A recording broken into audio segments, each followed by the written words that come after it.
Hi అండి.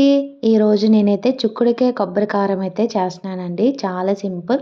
అలాగే taste కూడా చాలా బాగుంది. ఎలా చేస్తున్నాననేది మీకు ఇప్పుడు ఈ వీడియోలో చూపిస్తున్నాను.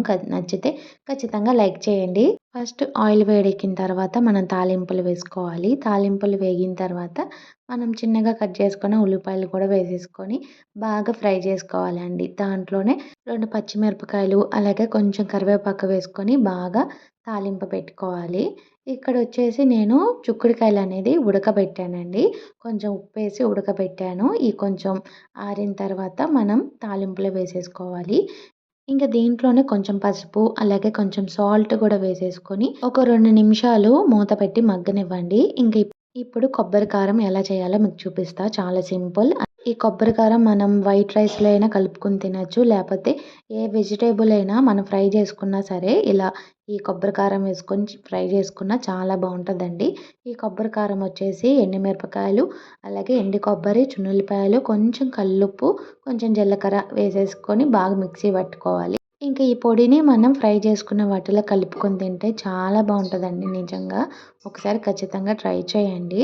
మా ఇంట్లో మా వారికి అలాగే పిల్లలు కూడా చాలా ఇష్టంగా తిన్నారు. చారులో అయినా సరే మనం ఈ ఫ్రైని కలుపుకొని తినొచ్చు. పప్పు చారులో అయినా కలుపుకోవచ్చు. చాలా బావుంటది. చూస్తున్నారు కదా! ఈ పొడేసిన తర్వాత ఈ చిక్కుడుకాయ ఫ్రై అయితే చాలా మంచి స్మెల్ ఒస్తుందండి. మీరు ఖచ్చితంగా ట్రై చేయండి. నాకైతే ఆ స్మెల్‌కి ఆకలేసేసి వేడి వేడి రైస్ అలాగే చిక్కుడుకాయ ఫ్రై గూడా అయిపోయింది కదా! అది కూడా వేడి వేడిగుంది. అదేసుకొని కొంచెం టమాటా పచ్చడేసుకొని కలుపుకొని నంచుకున్నా చాలా బావుంటది. నేను ఎక్కడే మీకు టేస్ట్ ఎలా ఉందనేది మీకు చూపిస్తున్నాను.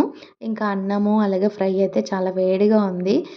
అలాగే ఆర్పుకుంటూ తింటున్నాను. టేస్ట్ అయితే చాలా బాగుందండి. ఒకవేళ మీరు ఇంట్లో ట్రై చేయాలనుకుంటే ఎండుమిరగాయలు లేవు మాకనుకుంటే గనక పచ్చి కారం వేసుకొని ఒకసారి ట్రై చేయండి మిక్సీ పట్టి.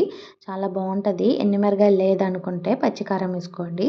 ఈ ఫ్రై అయితే మా ఇంట్లో ఉన్న వాళ్ళందరికీ నచ్చిందండి. చాలా బాగుంది. చాలా ఇష్టంగా తిన్నారు. ఈ వీడియో మీకు నచ్చితే ఖచ్చితంగా కామెంట్ చేసి లైక్ చేయండి.